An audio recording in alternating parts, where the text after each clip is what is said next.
This is the Grow My Clinic podcast by Clinic Mastery, where we help you deliver amazing client experiences to grow your clinic. Well, welcome back to another episode of the Grow My Clinic podcast. My name is Jack O'Brien. Thank you for joining us today. And a quick little shout out to those who have left us reviews, ratings, mentions on iTunes, Spotify, Stitcher, all those places. We really appreciate it. But today, we have another guest for you. We love having guests in the saddle and joining us on the podcast. We have, actually, you know what, Andy? I think you are the first return guest of the Grow My Clinic podcast. So, Mr. Andrew Wang, the wellness accountant, welcome back to the Grow My Clinic podcast. Thank you, Jack. I actually feel very privileged. Thank you for having me on again. And we've just ticked over the 100 episode mark. Andy, can you believe it? It was just over 12 months ago we launched this podcast. You are the first one we've had back. And the listeners absolutely frothed on what it was that you shared first time around. So I'm excited to get back in the ring and go round two. Just give us a quick update, Andy. At the time of recording, it's March 2019. How's the year going? How are you? I am doing better now. I was actually experiencing a bit of business owner stress over the last 6 months where it was all growth-related obstacles, challenges, opportunities, if you want to go the reframe. And there were things which I really had to unplug from working in the business, seek advice myself. Right. Coaches need coaches, and really execute the things which I teach people as well on my own business. So there was a period of stress there about scalability, but yeah, I was definitely working through that and feeling a lot better. I'm going to tell you that. It's good to hear. I'm tempted, but I won't throw this on you unannounced. I often chat with Ben Lynch on the podcast around what's a client experience you've had recently and what's something you've learnt recently. So maybe just hold that thought. We might revisit it at the back end in a 30-second scramble, if you will. Perfect. I like that. But nonetheless, let's keep moving forward. Now, today's topic is around some really topical books and content that's out there, and we want to know your take on it. So, Andy, there's two really prominent books at the moment. One is called Profit First by Mike Michalowicz, who's an absolute legend, and some of his other books don't get enough kudos. I read the new book, Clockwork, over Christmas, actually. But Profit First and The Barefoot Investor. They're two really common, prominent books at the moment, relevant to business owners and personal finance and investing, that sort of stuff. There's a lot of misinformation out there. So can you give us a bit of a 30,000-foot view of each of the books and what you think? Yeah, definitely. This might be a view from space given the time limits we have, and I definitely want to do both authors justice. First of all, I want to say I'm a fan of both books. Right. To me, I actually found Barefoot Investor before Profit First, and what I ended up doing was I used the Barefoot Investor methodology within my business. Then I found out about Profit First and realized Profit First and Barefoot Investor, they both work quite similarly in terms of the framework and structure. Just that one's written by Barefoot Investor and one's by Mike Motorbike. I think that's what he calls himself in the audio book. What it is to me, first and foremost, if we look at the Barefoot Investor, I see it as a tool to raise awareness around money because it's an issue which a lot of Australians face. Personally, I was in a similar situation where I looked back on my life and I realized when I tallied up my wage every year and then worked out what my living expenses were roughly every year, I should have had a lot more in my bank account than I did. Right? And that was the real wake-up call. So first of all, it was a tool to raise awareness, to direct some energy and attention into this area of my life. Secondly, it acted as a change of perspective. It let me really view things differently, where having multiple bank accounts isn't necessarily a bad thing as long as you have some structure around it. And thirdly, it offers a system. Barefoot Investor works off of a percentage-based system where if you're an average salary and wage owner, you make a salary and wage, X percentage of your wages goes to your bills account, X percentage goes to your fire extinguisher account, and all the other different names they have for their accounts. And that offering that system gives people a framework to follow, which with an instruction, it makes it easier to execute. I think you mentioned two things there that I want to lean on. The first was it's really good for the average salary or wage earner. Now, mindful that most of our listeners are probably business owners. What's the distinction there? What's the challenge? What do you see the difference between a wage earner versus a business owner? Sure. A wage earner, your income is going to be predictable. Week in, week out, month in, month out, however often you get paid, your income is super predictable. So if you've started off using back of the envelope calculations or back of the napkin, which Barefoot Investor, I think he mentions, you might put 20% or 30% to bills, for example. Right. So when your wage comes in every month, you allocate that. Over time, you fine tune it and work out, okay, well, this is exactly what I need. It might be 27.5%, right? Sure. And that's a good figure. For a wage earner, that works. Unless you get a raise, it's pretty consistent. For a business owner, though, your income is scalable. Your income can fluctuate up and down. Yep. Sure, we promote business owners to pay themselves a wage, but let's be honest, if a business was making $100,000 a month and the business owner draws out a $20,000 wage, they still have $80,000, which we know they're going to take some of it. Mm-hmm. Sure. Through that process, I found the percentage method to not be as applicable to business owners, because if you draw out, say, $30,000, $40,000 as a wage above what a normal $20,000 wage might be, for example, your expenses don't necessarily increase by the same amount. You don't need to put 20% of that $40,000 to expenses, because the expenses are covered. Exactly. Your light, electricity, your mortgage repayments, they're not going to increase by 20% if your income increases by 20%. Mm-hmm. And what you end up with, or what I found I ended up with, was my bills account started blowing up and it became huge, right? Great problem to have, but the thing is, it would have been good to know what amount I needed in there. So with the extra, I could have used it for other things. Yeah, okay, that makes sense. And when you say your bills account blew up, what you mean is the money you'd put aside became excessive, too much savings, right? Not your bills. Exactly. Yeah, not the bad blow up, but it increased. Good. And I think the other thing, Andy, that you touched on at the start was it is a system. You're saying it's not the perfect system, or it's not the system for everyone. The important thing is that individuals have a system around their money. Is that right? And self-awareness, etc. Absolutely. So I don't believe there is a one size fits all. I do believe that you can have strong foundational frameworks which you build upon.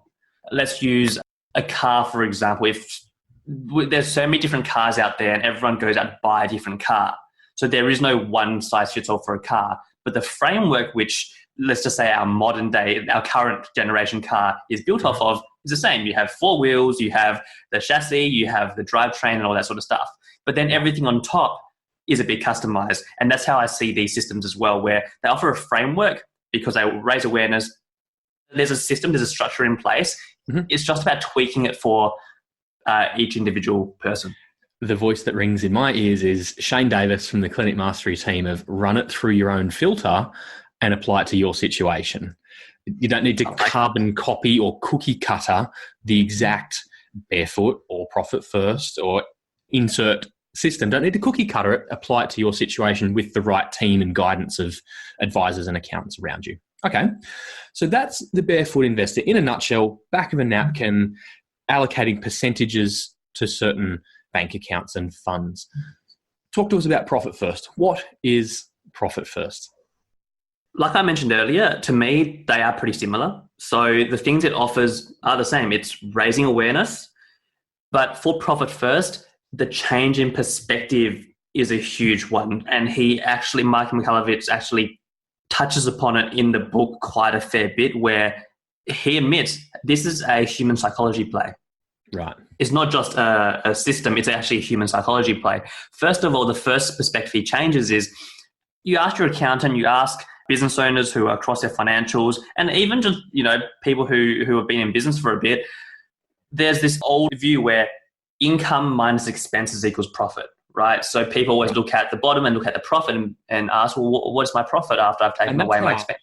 That's how our software sets up our P&L, right? Exactly. That's how the software does it. I know in the book, Profit First, he does dig into accountants a bit, but I didn't take any offense to it. It's true. Income minus expenses tells you your profit, but the perspective they're offering is, well, what if we work backwards when we said income, what you make, minus the profit you actually want to take or want to start taking, equals your expenses. So you're almost giving yourself a rule around your expenses on how much you can spend. Then it's up to you to make that work. And thirdly, once again, it offers a system. But what I got from Profit First, and everyone, when they read some resource and materials, can take something different away, was it was really around putting the business owner in a position where Parkinson's law is being tapped into, where, if I give you 10 hours to do a task, you'll take 10 hours. If I give you 5, you'll take 5. If I say you got 1, you'll make the 1 happen. Sure. Right? It's putting business owners into that position where, okay, I've only got X amount of dollars to make this business work. I will make it work. And every month or every quarter, or however long, you sort of tighten those reins a bit. So the 10 grand a month becomes 9.5. And then you go and, find where you can cut the difference. And over time, that difference becomes your profit. So it really is using human psychology there. It helps people prioritize important thing, profit. A lot of business owners don't make any. One thing I found it did was help business owners by saving them from themselves. So by having accounts in hard to access places, it's out of, what's the saying? Out of sight, out of mind. Out of sight, out of mind, yeah. Right. Yeah, and psychology is interesting. It rings true to me of another world-class book, Stephen Covey's 7 Habits, Highly Effective People, begin with the end in mind. First things first. We are in business to make a difference and affect change through, in our situation, across the healthcare industry. You do it to help people, but you can't do it just to help people. There's a commercial reality, and we want to make profit so that we can help more people. So therefore, it lends itself to saying, let's begin with the end in mind. How much profit do we want to make? Therefore, how much revenue do we need, and how many expenses can we allow ourselves? Talk to us about what you just touched on there about hiding things away and putting things in difficult places. What are some of those profit first principles of making things difficult? Yeah, so they get you to set up a few accounts to begin with. There's the income account, profit account, owner's comp account, tax account, and OPEX account. So there are a few accounts, but they offer a lot of structure around it. The book does, and it's pretty practical. It's quite practical. And then you end up setting up 2 accounts outside of your current bank, which are hard to access. It's the no temptation profit account and the no temptation tax account. And then they have some more variations of those, but those are the basic ones. And what happens is every month, or whenever your cycle is, they recommend the twice a month payment. But every month you do your transfers, you might allocate a certain percentage to your profit account. And over time, if you realize you haven't needed to really touch that and you do have that money left over, you transfer it through to your no temptation profit account. And by the end of the year, or whatever works for you as a business owner, the money's in there. You haven't tapped into it throughout the year because it's just out of sight, out of mind. But, twice a year, you can tap into that. So that is really sort of protecting business owners from themselves. Also, I find using the percentages and giving people a very strict guideline on allocate this, and this is what you have to make it work, does something to the psychology where people then start operating against some rules, as opposed to telling yourself, oh yeah, I'll cut it by 10% this month, or, I'll do X, Y, Z. Just having those rules and guidelines there, and even tracking it on a spreadsheet, does something to the psychology where even if you're not keeping someone else accountable, or someone isn't keeping you accountable, you in the spreadsheet, when you're entering those figures in and you dedicate yourself to it, it kind of feels bad if you broke your own rules. Yeah, totally get it. Okay, I love it. So that's a really good summary. Thanks for that, Andy. In terms of some of the key lessons or practical applications of both of these concepts, what mistakes do you see people make, or where do they interpret it wrong? Where do they overshoot it, or where do people make mistakes? Sure. If we start with Barefoot Investors, I applied both of these for myself. Starting with Barefoot Investor, I had to adjust it and customize it for me because it didn't work for me just working on a loose percentage, knowing my income could fluctuate. Like I mentioned with the business owner example earlier, if your income goes up, your expenses don't go up that much. So I really wanted to know, what is my monthly figure, which I need to keep food on the table, the roof over my head, and for me to have a basic level of social life, right? So I'm not eating baked beans every night, but, I'm not also going out and having bottles of champagne every night either. So what you're saying is less of a percentage model of a budget and more of a dollar budget. Is that right? Yes. Great. Yes. So I actually went through and created an actual figure. So I knew what my dollar figure I needed was every single month.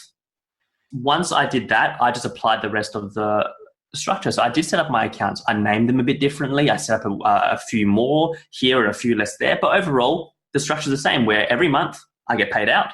Mm-hmm. So for me, I need $7,000 after tax every month to pay my mortgages, bills, all that sort of stuff, right? Mm-hmm. So my first $7,000 gets straight into each account that it needs to go to. But if I pay myself more than the 7, I know with the remainder, I don't need to put into the bills account because I'm covered there. So then it's up to me to decide what I want to do with the rest. So that was my takeaway, but also my adjustment that I made for Barefoot Investor. That's really good. I like it. And if I may share, for me, I found Barefoot, like you said, perfect for the wage earner and the average Joe trying to get ahead. And with all respect, that's not the lifestyle that my family has decided we want. We want more than just average. We want to make a huge difference and a massive impact. And so I found Barefoot Investor great for those who want the white picket fence and 2.3 kids in the suburbs. I think from memory, the figure to retire on was like $200,000 in super. For me, that's nowhere near enough what it is that we want to do. And so I found it a little bit small thinking, and it kind of encouraged me to put aside my big dreams. And I didn't like that. So that was the bit that challenged me. Andy, tell us about Profit First. Where do you see it going wrong? I can see the benefit of it for people is it's simple. They give you a calculator. You can jump online to download a version of this calculator. You plug in these figures, which they tell you to plug in, like top line revenue, put in your materials and subs, and you work out your real revenue. And it's very methodical, and you use their percentages, and then the figures that spits out, that's what you go away to execute, right? Sure. So for the people who haven't read it, it's similar to Barefoot Investor in the sense that you have a figure per month. You have accounts that you've opened. You use these percentages which you've worked out through the spreadsheet, and then you pay them out to those accounts. Get to it. The areas which I struggled with a bit was, first of all, the strength that it's so simple because it just works off percentages was also the weakness for me. Right. I get why they did it, because for people who aren't as financially savvy, percentages are easy. And if lots of numbers are overwhelming, you're just pulling the chunky totals into this calculation. I also found that was a weakness for me because I wanted to know what my monthly figure is for the business. Mm-hmm. If earlier on in my business, when it was a lot more volatile, knowing what my monthly figure is for the business made me very focused on what I needed to hit. So rather than a percentage, if I know every month I need, for example, $10,000 to cover my business overheads, and I know my sales have only been tracking 7, it becomes a very tangible target for me that I need to cover the remaining 3. Mm-hmm. That's a very powerful thing for the brain, because it goes from I need to make more sales to I need to make exactly $3,000 more sales for this month, to becoming I need to find exactly 5 clients a week for this month, right? It becomes very KPI based. Mm-hmm. Smart goal based. So that was one of my, not gripes, but that was one of the adjustments I made to mine. Once again, I wanted clarity around a specific figure. And the other one, no, it doesn't. It works off percentages. I did like how it's you start tightening the range over time. So I did incorporate that. I did work with a few clients also who they started applying Profit First, or they were looking at applying it. But then I asked them, hang on, let's just work on, just humor me for a moment. What is your figure? Like this figure that you need, what is it? After working out that figure, it turned out, they were not even making enough to cover that figure. Right. So even if you had allocated it, the Profit First spreadsheet would have told you you're in negative, but not necessarily how far under you are every month. Right. Okay, sure. After that, there was a mindset shift in those clients because some of them couldn't actually cut, and like their expenses were pretty bare. I mean, outside of making themselves do exorbitant hours, their expenses were pretty bare. Sure. So to me, it wasn't really a savings issue of expenses, but it was an income issue. I think what we're talking across here is it's totally fine. Systems matter, and understanding your money and cash flow matters. And so are brilliant at helping guide, but I know you, the way you've explained the money triangle makes so much sense to me. So help us to understand Andy's money triangle. Sure. So it's just rewinding a bit. After working with these clients, they were the ones who taught me, these are the other potential pitfalls in cookie cutter systems. And this is why you do need to fine tune it to you. They can be great places to start, right? But do fine tune it to yourself. And that's why you definitely pull in advisors and coaches to help you with it. But the money triangle, and I always feel a bit embarrassed explaining this because it's so simple. It's really, it's so simple and dumb, but right, so if you imagine a triangle, you have 3 points in a triangle.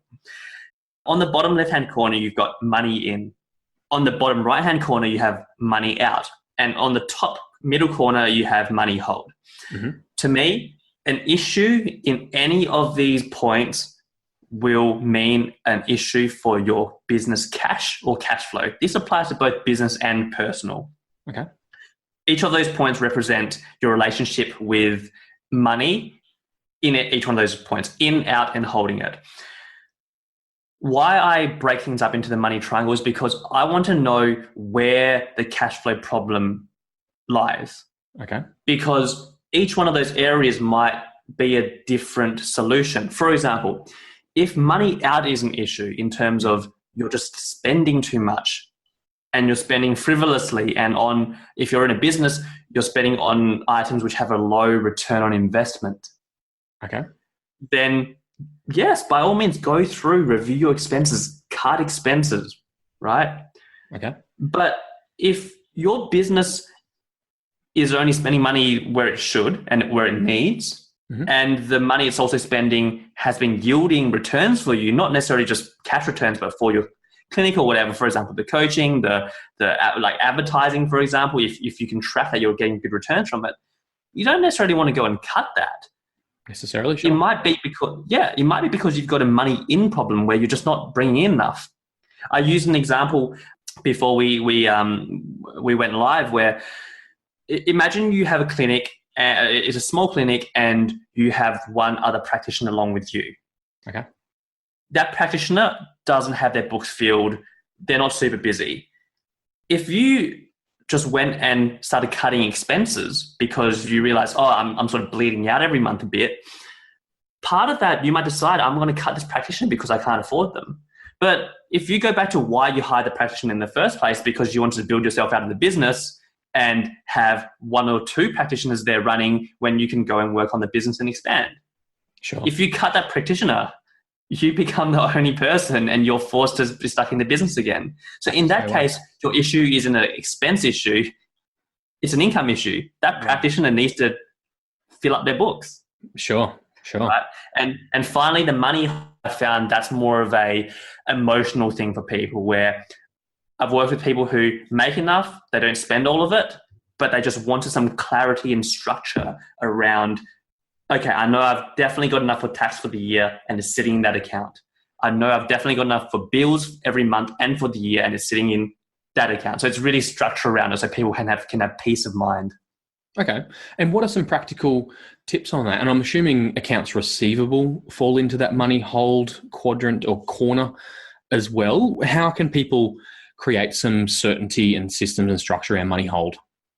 So money hold, this is where things like Profit First and Barefoot Investor, to me, they offer good structure, as in they'll get you to go and set up accounts. All those accounts are in Profit First, like income, profit, owner's cost, tax, OPEX.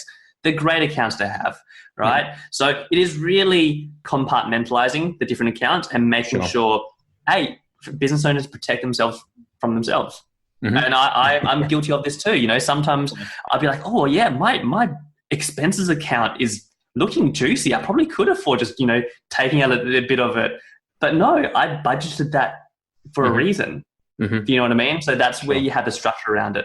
And where that really shines, and I had a client who said it to me recently where a big bill came up and normally they would freak out. But because they've been doing this for quite a while now, they first got it and thought, hang on a minute, no, I've budgeted for this.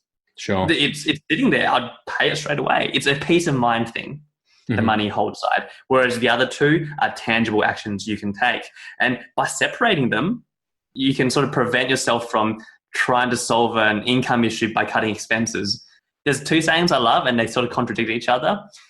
You can't outmake a bad spending habit, but a penny saved is still a penny. Sure. I love it. That is really genius. And yeah, what you said before, that would be my biggest takeaway. If you're taking notes, it would be you can't cut expenses to fix a revenue problem and you can't out-generate an expense problem. That's profound, Andy. I love it. And the way you articulate and explain things is just brilliant. I'm sure listeners have picked up something really useful to go back and apply. These are things that you can apply in your clinic straight away, whether it's setting up some of those accounts for the money hold or thinking through a budget, whether it's $1 or a percentage, beginning with the end in mind and having your profit goals front and center. That's really helpful, Andy. Thank you so much. And I know that you help a number of our members and people throughout the Clinic Mastery community and just general health professionals in business. If someone wanted to get in touch with you and learn more, ask more, maybe pick your brains, what is the best way that we can do that? The best way it would be to send me an email on AWANG, so Wang at acodex.com.au. I'm sure we'll put into the description. I was going to say hit me up on my Facebook page, but I'm going through a bit of a reshuffle at the moment. So let's just do email for now. Email. And also there's plenty of help in the Health Professionals in Business Facebook group. I know you float around in there from time to time. So we will make sure we link all that up, listeners, to get Andy's email address and to get in touch with him on our Facebook group. You can do that. Andy, thank you so much for joining us today. Listeners, we really appreciate your earbuds. Thank you for joining us, and we look forward to bringing you another episode of the Grow My Clinic podcast again really soon. This is the Grow My Clinic podcast by Clinic Mastery, where we help you deliver amazing client experiences to grow your clinic.